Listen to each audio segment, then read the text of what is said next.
Welcome to Abrar electrical world. ये मैंने एक डायग्राम बनाई हुई डिस्टेंस रिले की मो कैरेक्टरिस्टिक की, जो सबसे ज़्यादा इस्तेमाल होती है। तो डिस्टेंस रिले के ऊपर मैं कई वीडियो लेक्चर बना चुका हूँ, लेकिन अब जो मैं बना रहा हूँ, मैंने पहले भी बताया कि मैं वो चीज़ें कवर नहीं कर रहा हूँ जो कि बहुत आसानी से समझ में आ जाती हैं।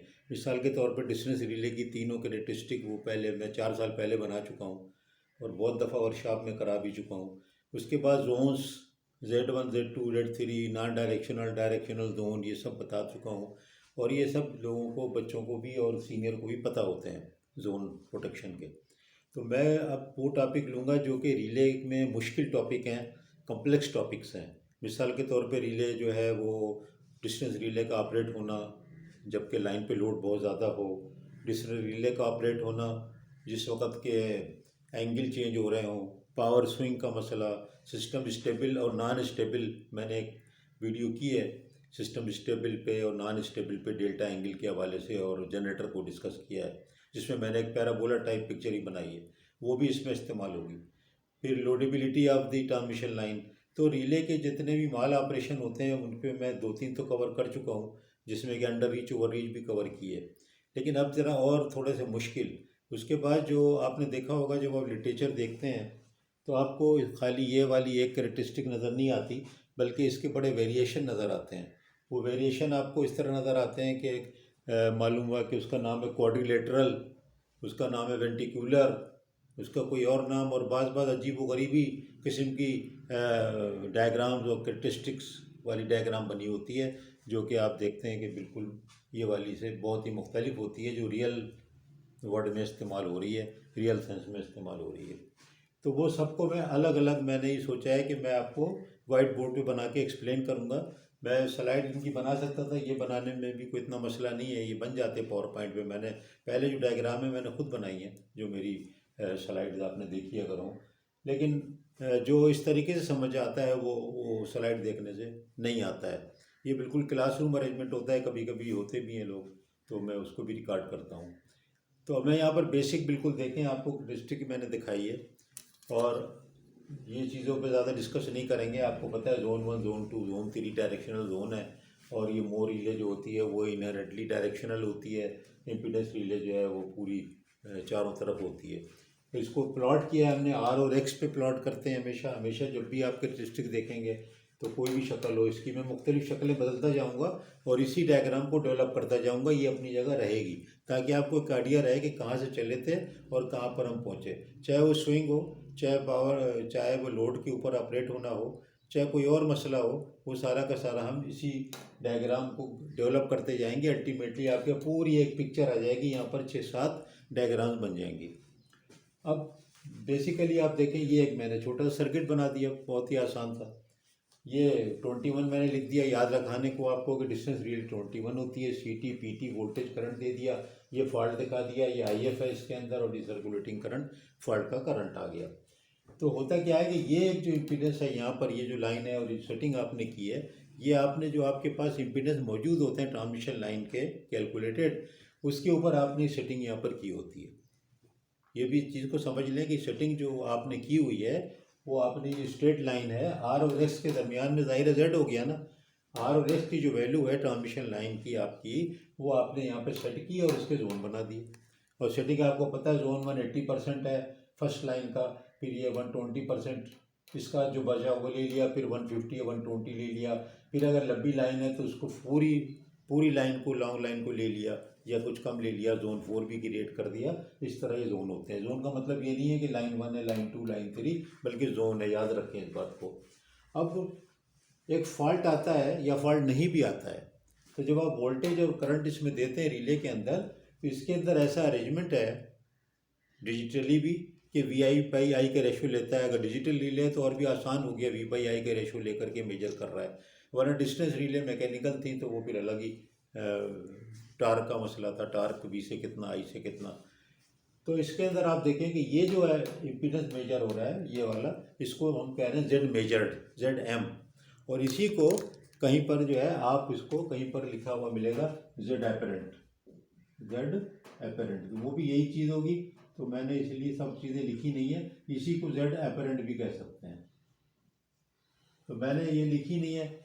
जो मेरा तरीका था कि आप लोगों को उसी वक्त इंटरेक्टिवली बताऊं, वो लिखाऊं, तो बहुत चीज़ें याद रह जाती हैं। अगर सारा लिखा हो तो नहीं रहता। ये जो है मेजर्ड है, ये जो है ये आपका कैलकुलेटेड वैल्यू सेटिंग्स है, और जो रेड लाइन है वो आपकी इम्पीडेंस की लाइन है, आर और एक्स का रेशियो है। ये एंगल आमतौर पे 60-70 डिग्री होता है, एक्स ज़्यादा होता है ना, तो ये एंगल बहुत ज़्यादा होता है 70 डिग्री। ये एंगल जो लोड का होता है, आपको पता है लोड का पावर फैक्टर हम कहते हैं 0.8 0.9। तो अगर आप 0.9 से कॉस फाई अगर 0.9 है, आप उससे इन्वर्स में एंगल निकालें कॉस इन्वर्स करके 90, तो आपको 25-30 डिग्री मिलता है। तो आमतौर पर जो आपकी लाइन होती है ये वाली यहाँ पर होती है। अब देखें होता क्या है।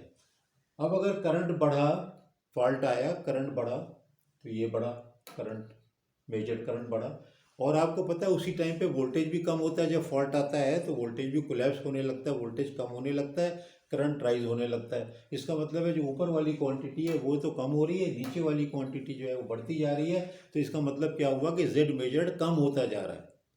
अब इस रिले को लग रहा है कि कोई गड़बड़ ज़रूर है, क्योंकि जो मेजर कर रही थी उसको नॉर्मल कर रही थी ना, ये नॉर्मल कर रही थी। नॉर्मल जो वोल्टेज और नॉर्मल करंट से ये पॉइंट यहाँ पर था, यहाँ तक इसका वेक्टर था। वेक्टर का मतलब है मैग्नीट्यूड।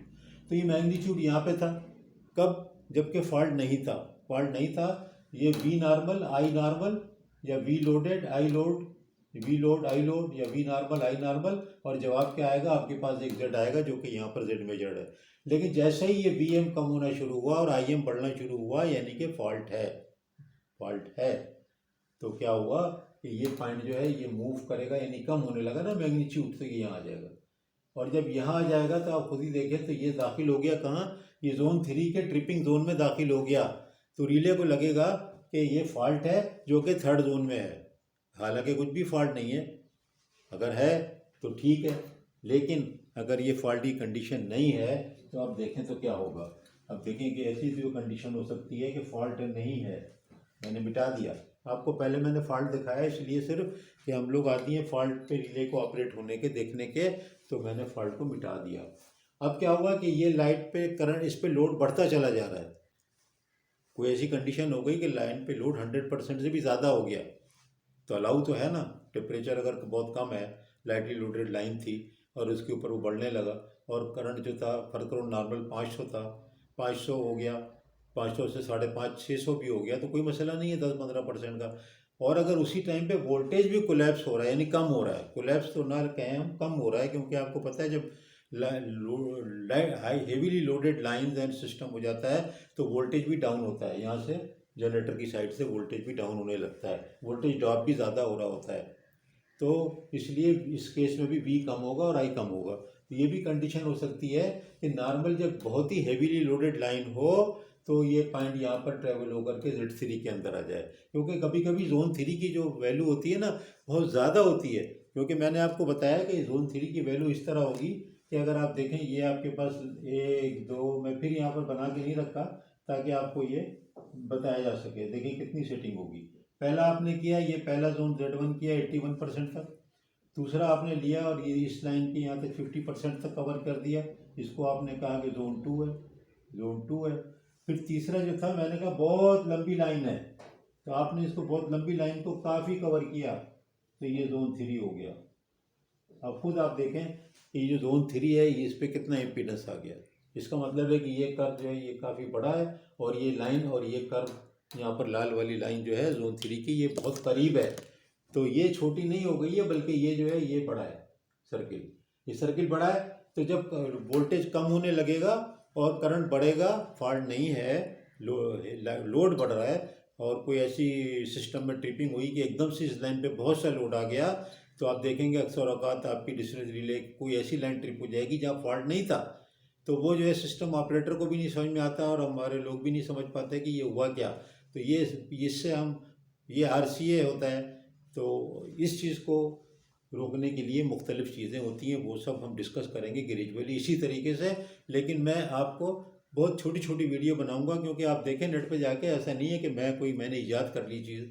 ये मैं छोटी छोटी इसलिए बनाऊंगा और ये इंटरेक्टिव होंगी ताकि आपको ये ग्रेजुअली डेवलप हो और आपको ये समझ में आए। जैसे कि स्कूल या कॉलेज यूनिवर्सिटी में बच्चों को पढ़ाते हैं कि 1 घंटे में सारी डिस्टेंस रिले के जोन और सारी ब्लॉकिंग और सारी माल ऑपरेशन नहीं पढ़ाते ना, लेकिन अगर आप नेट पे देखें तो वीडियो में सारी चीज़ें आपको एक दफ़े में बता रहे हैं। तो वो तो आपको क्या, मुझको ही समझ में नहीं आ रहा होता कि क्या मुसीबत आ गई, इतना मैं कहाँ से हजम करूँ।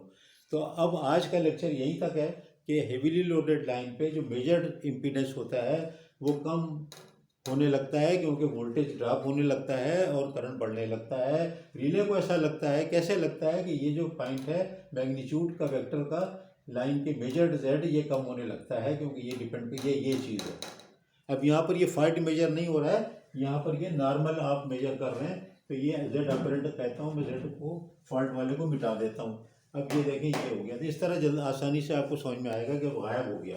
तो अब क्या हुआ कि ये फिर भी यहाँ आ सकता है, ये आ सकता है। तो ये जोन 3 में रिले ट्रिप हो सकती है हेवी लोड लाइन पे। इसका मतलब ये है कि कितना लाइन को लोड करना चाहिए और रिले के अंदर क्या सेटिंग हमें करना चाहिए ऐसी कि उस वक्त क्योंकि रिले की लोडिंग तो आप कंडक्टर के साइज़ के हिसाब से वो तो है, कोई बात नहीं।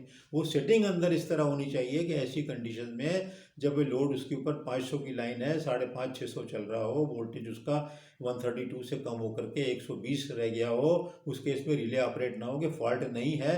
तो रिले में क्या होना चाहिए, ये है ना असल बात कि रिले ना ट्रिप हो। लाइन को तो कुछ नहीं करोगे ना आप। तो वो चीज़ें हम ग्रेजुअली डिस्कस करते जाएंगे।